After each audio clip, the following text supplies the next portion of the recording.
말씀은 창세기 35장 1절부터 8절 말씀입니다. 창세기 35장 1절부터 8절 말씀입니다.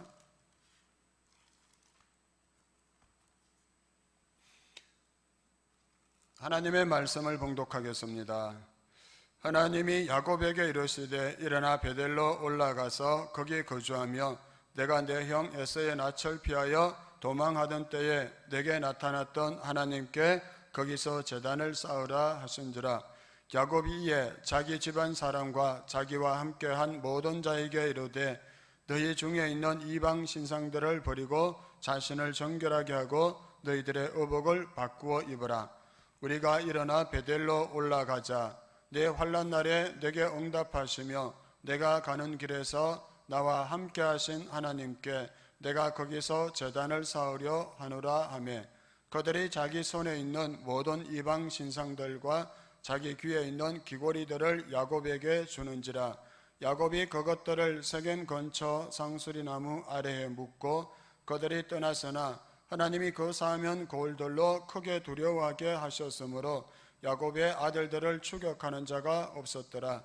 야곱과 그와 함께한 모든 사람이 가나안 땅 루스 곧 베델에 이르고 그가 거기서 제단을 쌓고 그곳을 엘베델이라 불렀으니 이는 그의 형의 낯을 피할 때에 하나님이 거기서 그에게 나타나셨음이더라.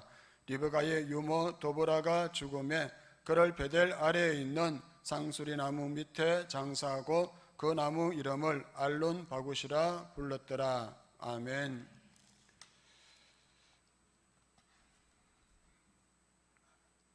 오늘은 야곱 마지막 세 번째 시간인데요. 베델에서 다시 시작하라, 베델에 다시 시작하라는 제목으로 함께 말씀의 은혜를 나누고자 합니다.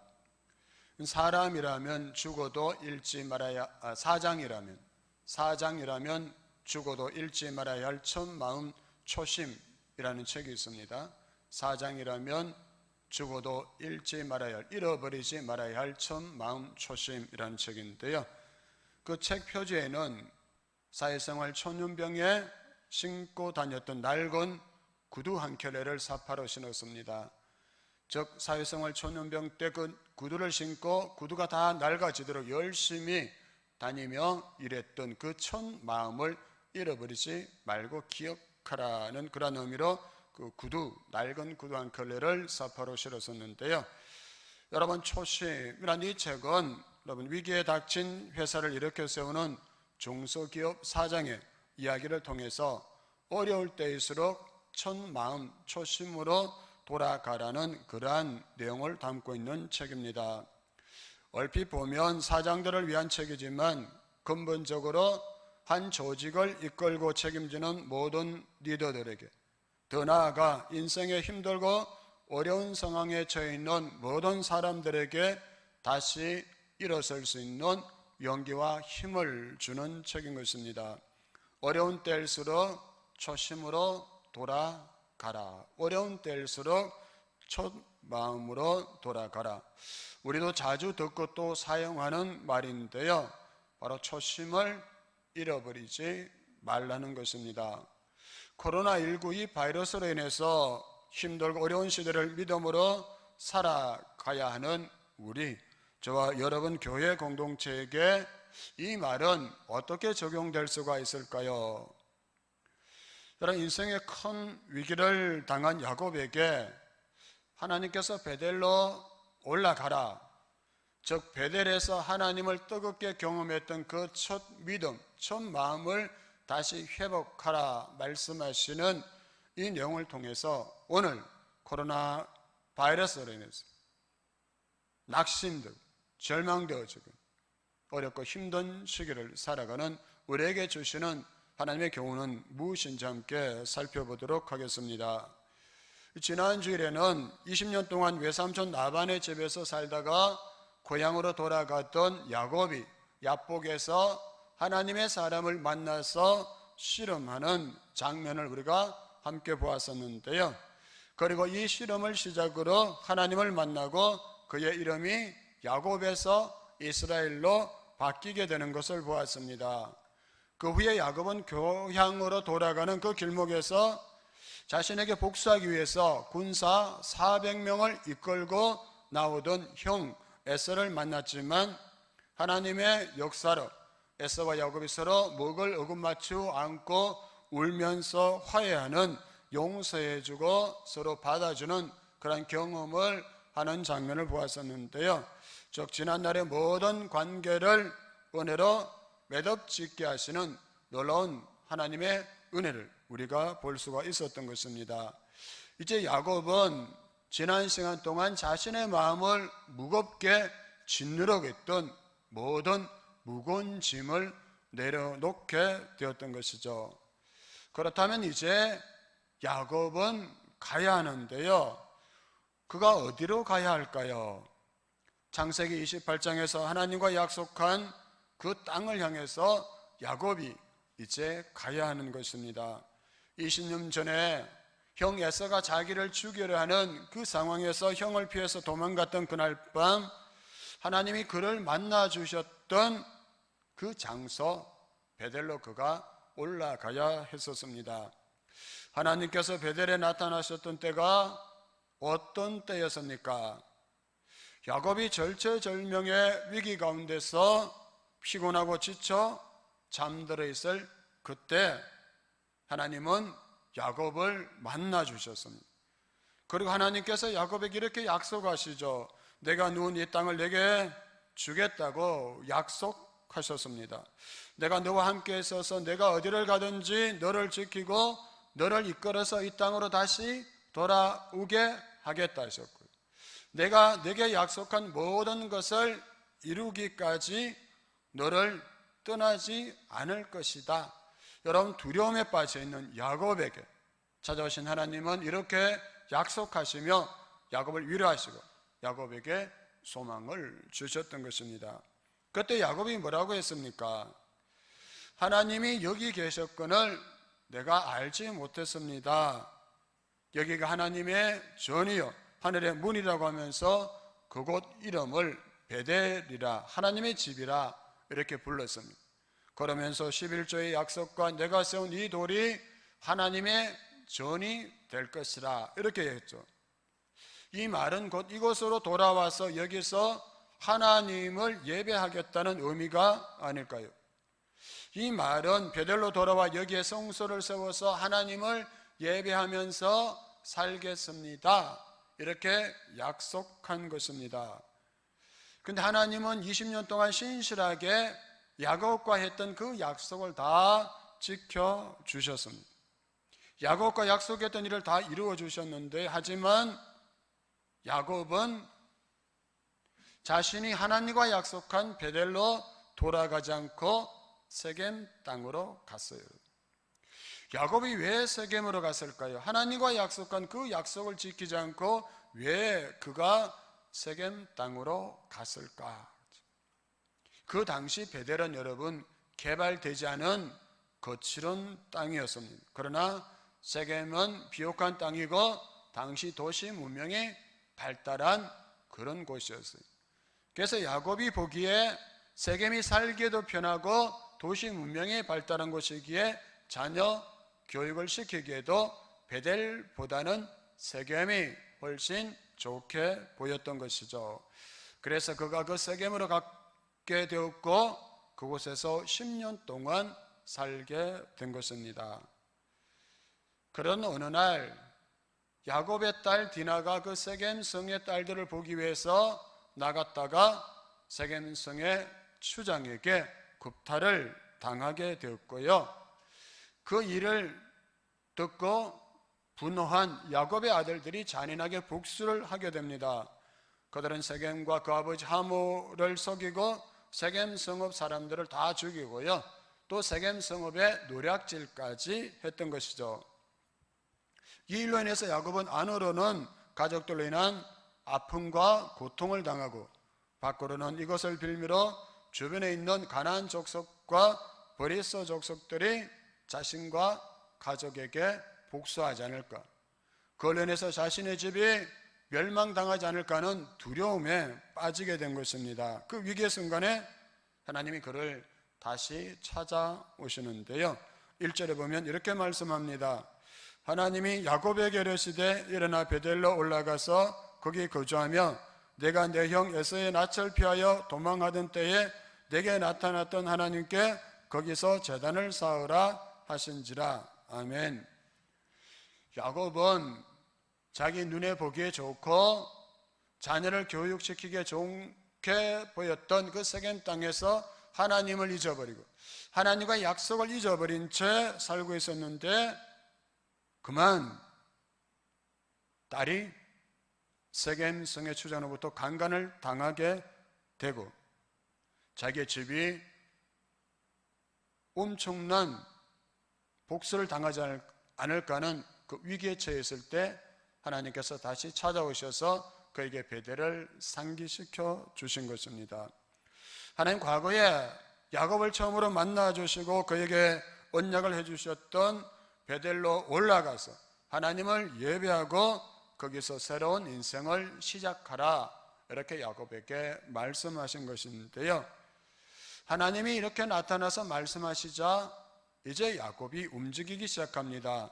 2절 말씀입니다. 2절 같이 한번 읽겠습니다. 시작. 야곱이 이에 자기 집안 사람과 자기와 함께한 모든 자에게 이르되 너희 중에 있는 이방 신상들을 버리고 자신을 정결하게 하고 너희들의 의복을 바꾸어 입어라. 아멘. 우린 여기서 1절과 2절 사이에 많은 것이 생략되어 있을 것이라는 사실을 주목해 보아야 하는데요. 사실 야곱은 두려움과 절망에 빠져 있다가 자기를 찾아와서 일어나 베델로 올라가라는 하나님의 음성을 듣게 되지 않습니까? 근데 그때 하나님의 말씀을 듣는 순간 아마 야곱은 지금까지 잊어버렸던 하나님을 다시 생각했을 것입니다. 아, 그렇구나. 나에겐 하나님이 계시지 않나. 나와 함께 하시겠다고, 나를 지켜주시겠다고 약속하신 하나님이 계시는구나. 그러니 내가 두려워하지 않아도 되겠구나. 여러분, 저와 여러분이 하나님의 말씀을 듣는다는 것이 바로 이런 것이에요. 여러분, 하나님의 말씀은 우리의 꼬였던 인생의 문제들, 답답했던 문제들을 새롭게 볼 수 있도록 우리의 눈을 열어주시고 또한 그것을 이길 수 있는 능력을 부어주시는 것입니다. 그렇기 때문에 우리가 하나님의 말씀을 듣게 되면 우리의 새로운 미래가 보이기 시작하고 캄캄한 절망이 소망으로 바뀌어지게 되는 것입니다. 무엇이 그렇게 한다고요? 하나님의 말씀이.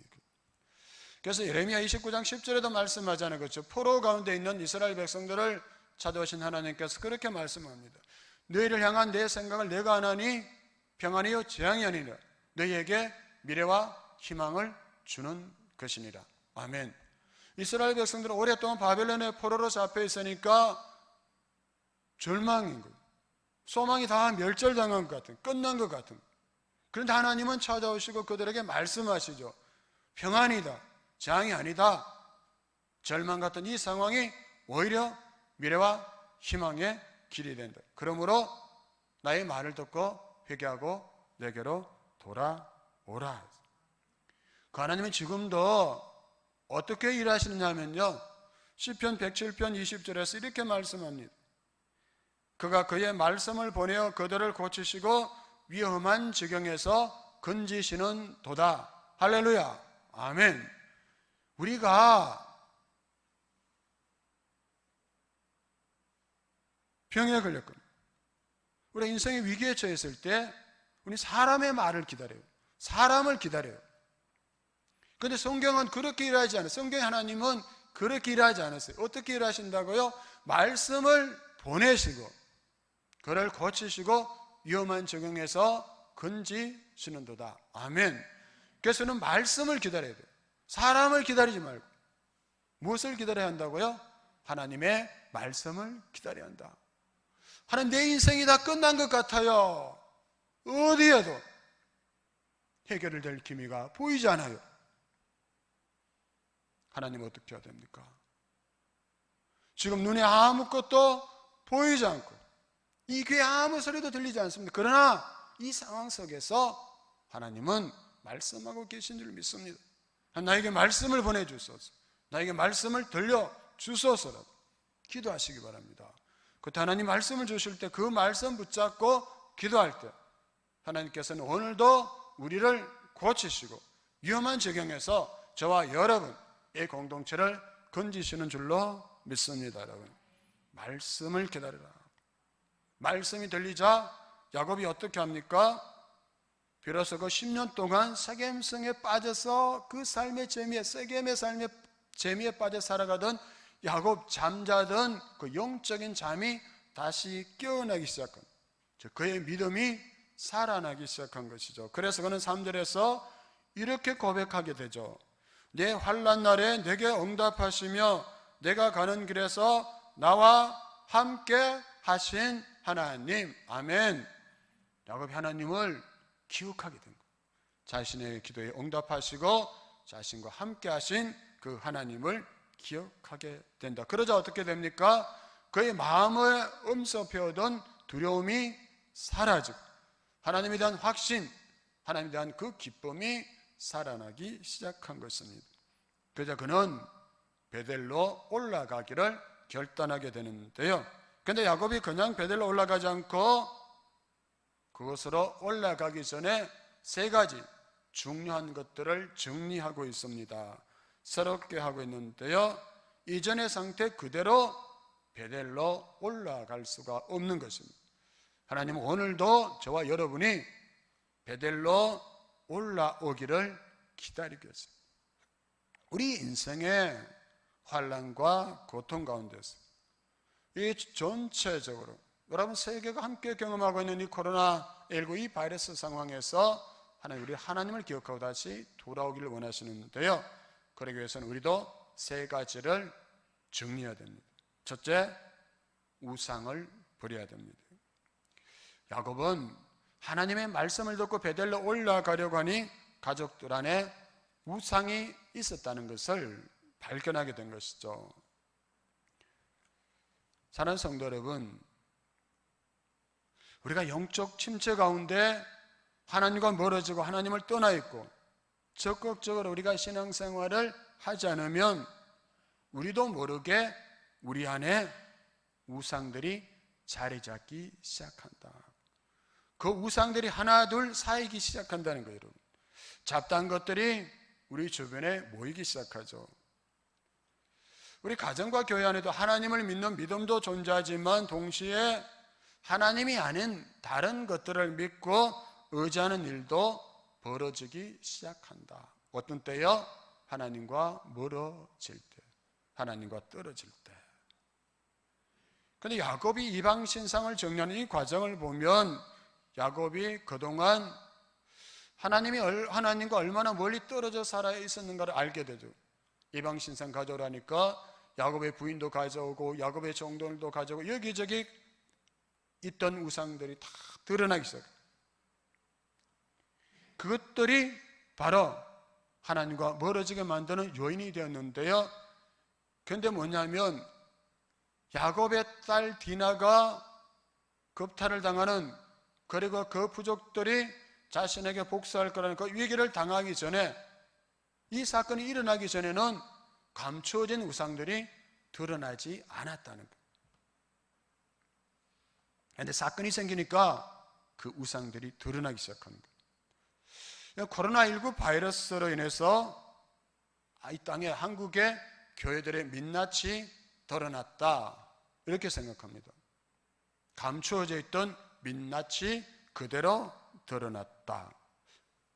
교회들 안에도 하나님보다 더 사랑하고 의지하던 우상들이 있었다는 거예요. 어떤 우상인가? 하나님보다 교인 숫자, 헌금 액수, 예배당 크기를 숨기고 의지하던 민낯이 다 드러났다. 교인 숫자가 많으면, 헌금이 많으면, 예배당이 크고 아름다우면 그것들이 우리를 지켜줄 거라 생각하고 그것들을, 숫자의 신을 섬기고 의지하는 그러한 교회들이 있었다는 것입니다. 그런데 코로나19 바이러스로 인해서 그 숨겨져 있던 민낯이 다 드러나게 되었다. 이걸 통탄해야 될까요? 억울해야 할까요? 아니에요. 저는 감사해야 될 일이라 생각되어집니다. 왜냐? 그냥 계속 숨겨져 있다 가면 예루살렘 성전이 바벨론 군대에서 완전히 무너져 내렸던 것처럼 이 땅의 교회들도 한순간에 완전히 무너지는 날, 그날이 올 수 있었는데 미리 기회를 주시고 우리 안에 감추어져 있는 우상을 보게 하시고 하나님보다 더 사랑하고 하나님보다 더 사랑하고 하나님을 의지하는 것보다 더 의지하려 했던 그것들을 다 내려놓고 정리하게 하신다. 그래서 감사해요. 그럼 어떻게 하면 될까요? 그것들을 다 버리고 하나님께로 돌아가면 되죠. 그렇죠? 이번 기회에 우리가 그렇게 우상을 정리하고 하나님께로 돌아가서 하나님을 붙잡고 하나님을 온전히 섬기면 하나님께서 우리를 살리시고 세우시는 놀라운 회복의 역사를 경험케 될 줄로 믿습니다. 교회만 아니에요. 여러분 개인도 한번 자세히 한번 살펴보세요. 우리 모두도 보면 우리 나름대로 하나 이상의 우상을 간직한 채 신앙생활을 하고 있음을 알 수가 있는데요. 뭐냐면 이것만은 포기할 수 없다, 이것만은 버릴 수 없다고 하는 그것이 바로 우리의 우상이다. 내가 하나님을 믿어도 이것만은 포기할 수 없다. 이것까지 버리면 내가 죽을 것 같다. 내가 실패할 것 같다.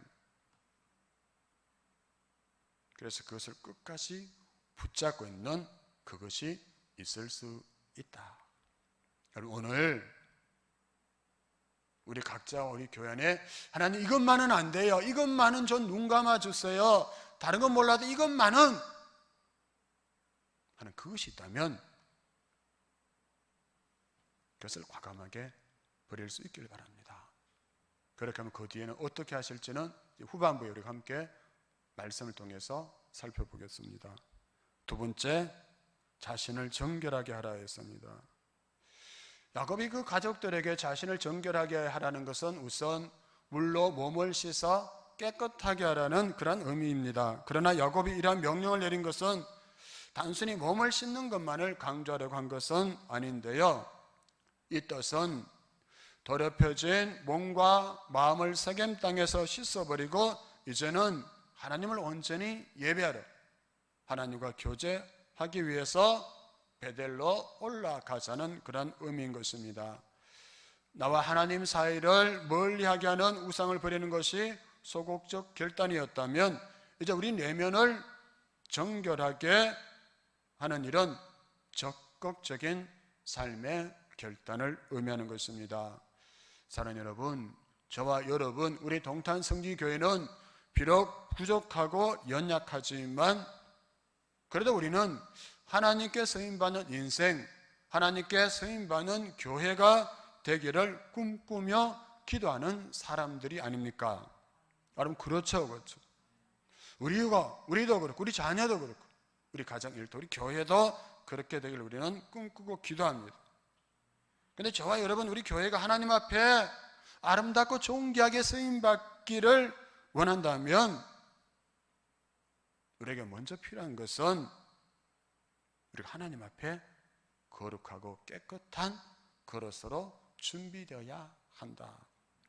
그래서 성경은 디모데후서 2장 21절에서 하나님 앞에 쓰임받기 위해서 깨끗한 그릇이 되라 이렇게 권면하고 있음을 보게 되는데요.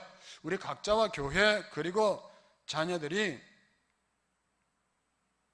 하나님께 쓰임받기 위해서 무엇을 해야 되는가를 분명하게 보여주고 있는 말씀입니다. 근데 우리 하나님은 어떤 그릇도 다 사용하실 수 있습니다. 큰 그릇, 음그릇, 질그릇, 뭐 이런 그릇 다 사용할 수 있습니다. 큰 그릇, 작은 그릇 다 사용할 수 있습니다. 그 뛰어난 사람이나 능력이 없는 사람이나 많이 배운 자나 적게 배운 자나 건강한 자나 연약한 자나 큰 교회나 적은 교회나 다 사용할 수 있습니다.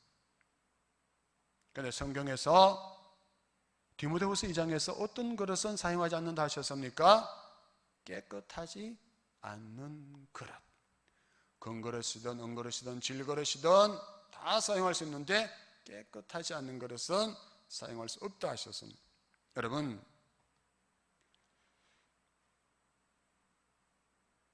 오늘날 이 나라와 교회 공동체의 문제가 무엇이라 생각하십니까? 왜 이 나라가 이렇게 되어간다 그러면 생각하십니까? 왜 오늘날 교회가 이렇게 맛을 잃은 소금처럼 세상에 버림을 당하고 짓밟히고 있다고 생각합니까? 여러분 생각해 보십시오. 저마다 금그릇, 은그릇이 되기 위해서 얼마나 열심히 수고하고 준비합니까? 우리 자녀들 금그릇, 은그릇처럼 만들어서 하나님께 쓰임받기를 여러분 얼마나 애쓰고 수고합니까? 교회들도 그렇죠. 큰 교회를 이루기 위해서 얼마나 수고하고 헌신합니까? 눈물 겹도록 열심히 수고하고 충성 봉사합니다. 그런데 여러분 생각해 보십시오. 그렇다면 우리가 깨끗한 그릇, 거룩한 존재가 되기 위해서는 얼마나 준비하고 있는가? 당신의 그릇은 왜 그렇게 더럽습니까? 당신의 교회는 왜 그렇게 더럽습니까? 당신의 정당은 왜 그렇게 더럽습니까? 그렇게 비난하고 정죄하지만 여러분 정작 자신과 공동체를 깨끗한 그릇으로 만들기 위해서 무엇을 하고 있느냐를 우리가 이 시기에서 질문해 보아야 하는 것입니다. 깨끗한 그릇, 거룩한 존재, 거룩한 공동체가 너무나 없다 보니까 하나님께서 사용하실 만한 그런 사람도, 그런 교회도, 그런 공동체도 너무나 부족하다는 것. 그래서 하나님이 일하심을 우리가 잘 경험할 수 없게 되는 것입니다. 그래서 우리 결단했으면 좋겠습니다. 하나님, 제가 먼저, 우리 자녀가 먼저, 우리 가정 일터, 우리 교회가 먼저 깨끗한 그릇, 거룩한 공동체로 준비하겠습니다. 그래서 하나님의 나라와 그 영광을 위해서 우리가 쓰임받기를 원합니다. 여러분 이렇게 결단하며 나아갈 수 있기를 원합니다. 그때 우리가 하나님이 우리 가운데 역사하시고 살리시고 세우시는 놀라운 역사를 경험하게 될 줄로 믿습니다. 세 번째는 의복을 바꿔 입어라. 이것은 그냥 단순히 옷만 바꿔 입는 것이 아니라 그 마음을 새롭게 하라는 것. 또 영적 회복을 위해서 정리해야 될 것은 과감하게 정리하라는 것입니다. 그래서 야곱은 시간을 끌지 않고 적극적인 순종을 하면서 자신의 모든 것을 내려놓고 그 우상을 상수리 나무 근처에 다 파묻었다 했습니다. 그럼 왜 베델로 올라가야 하는 것일까요? 세겜에서 더 이상 고생하지 않기 위해서 베델로 올라가야 하는 것일까요? 그것은 아니죠. 야곱이 처음으로 하나님을 만난 곳이 베델이기 때문입니다. 하나님의 은총을 입은 곳이기 때문이고요. 그가 절망 가운데 있을 때 소망의 문이 열린 곳, 하늘의 문이 열린 곳이 바로 베델이기 때문인 것입니다. 야곱에게 베델은 새로운 출발점이었고요. 하나님을 만나고 헌신을 다짐하고 새롭게 출발한 역사적인 장소였던 거죠. 무엇보다 그가 절망에 처해 있을 때, 두려움에 빠져 있을 때 하나님께서 찾아오셔서 그에게 그 땅을 야곱과 그의 자손들에게 주겠다고 약속하신 약속의 땅이었습니다. 그러니까 베델에서 출발한 야곱이 다시 베델로 올라가는 것은 그의 인생에서 너무나 중요한 일이었던 것입니다. 여러분, 창세기 35장에 보면 34장과는 너무나 다른 점이 있음을 발견하게 되는데요, 34장을 읽어보시면 하나님이라는 이름이 나오지 않고 있어요. 그런데 35장에는 무려 11번이나 하나님이라는 이름이 등장하고 있습니다. 즉 무엇을 의미하는가 하면 34장에서 야곱이 베델의 하나님을 잊어버리고 하나님이 그의 안중에 없을 때 그의 인생에 얼마나 험악했는가를 우리가 볼 수 있게 되는 것입니다. 상상 이상의 비극을 그가 맞이했던 것입니다.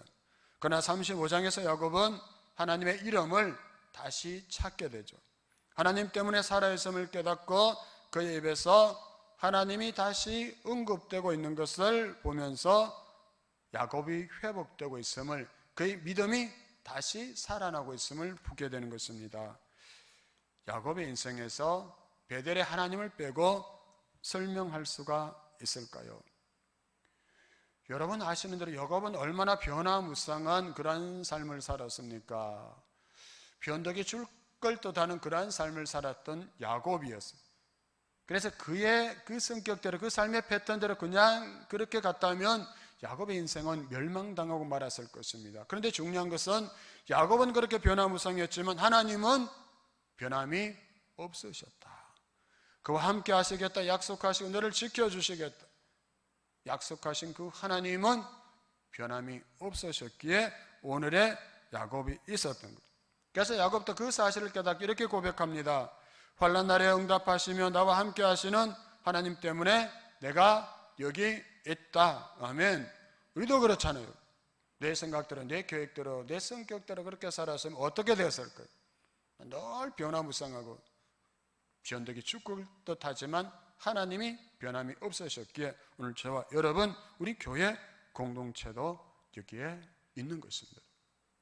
한번 생각해 보겠습니다. 여러분, 요즘 여러분의 대화 속에 하나님이 얼마나 자주 등장하고 있습니까?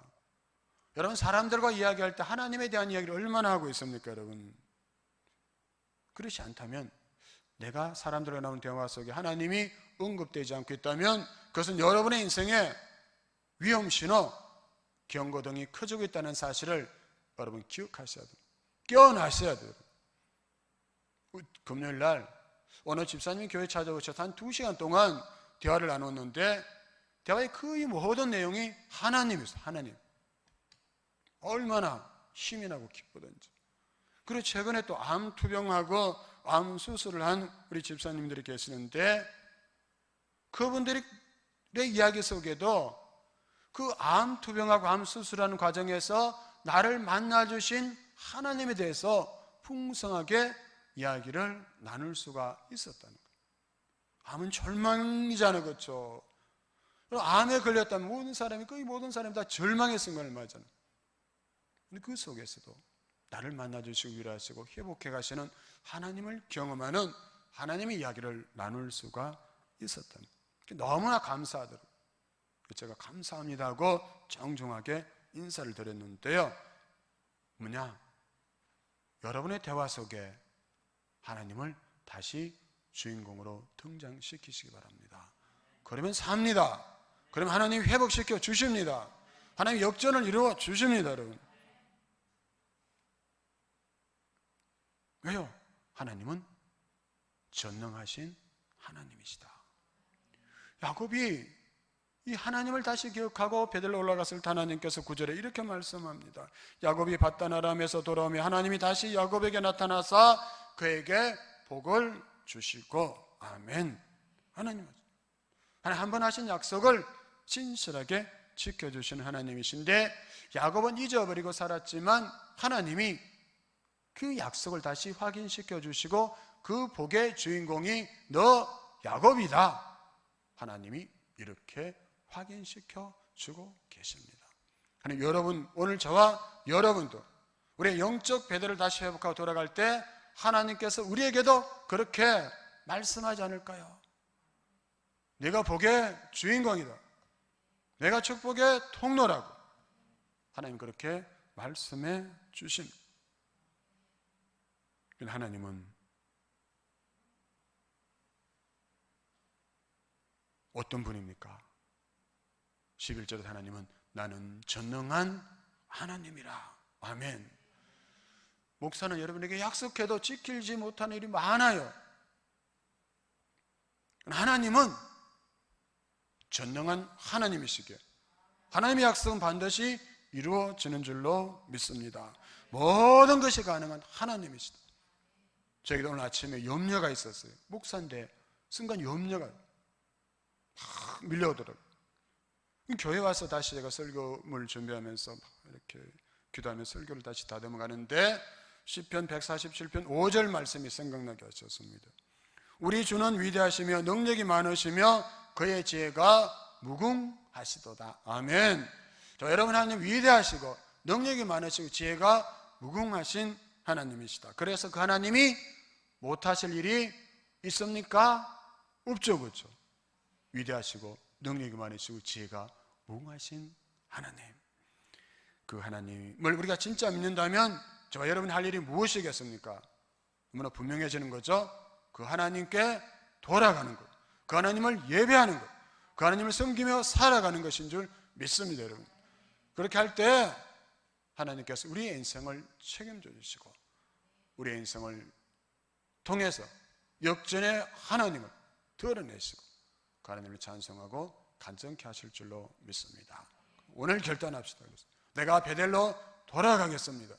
첫 믿음을 회복하고 다시 하나님만 예배하며 살아가겠습니다. 그래서 그 살아계신 하나님을 경험하고 간증케 되는 저와 여러분, 여러분의 가정, 일터, 교회, 공동체 될 수 있기를 주님의 이름으로 축복합니다. 하나님 감사합니다. 코로나19 바이러스 때문에, 이런저런 문제 때문에 야곱이 당한 것 같은 인생의 위기에 처한 우리에게 베델로 올라오라, 그러면 회복하리라, 살리라 약속해 주시니 감사합니다. 우리 사랑하는 모든 성지 가족들, 우리 교회 공동체가 하나님이 기다리시는 베델로 올라가게 하시고 그 전능하신 하나님께서 우리 삶을 책임지시고 역전의 역사를 이루어가시는 그 놀라운 은총을 경험하고 달려가며 간증하는 모든 성지 가족 되게 하실 줄로 믿고 감사하며 예수님 이름으로 기도하오나이다. 아멘.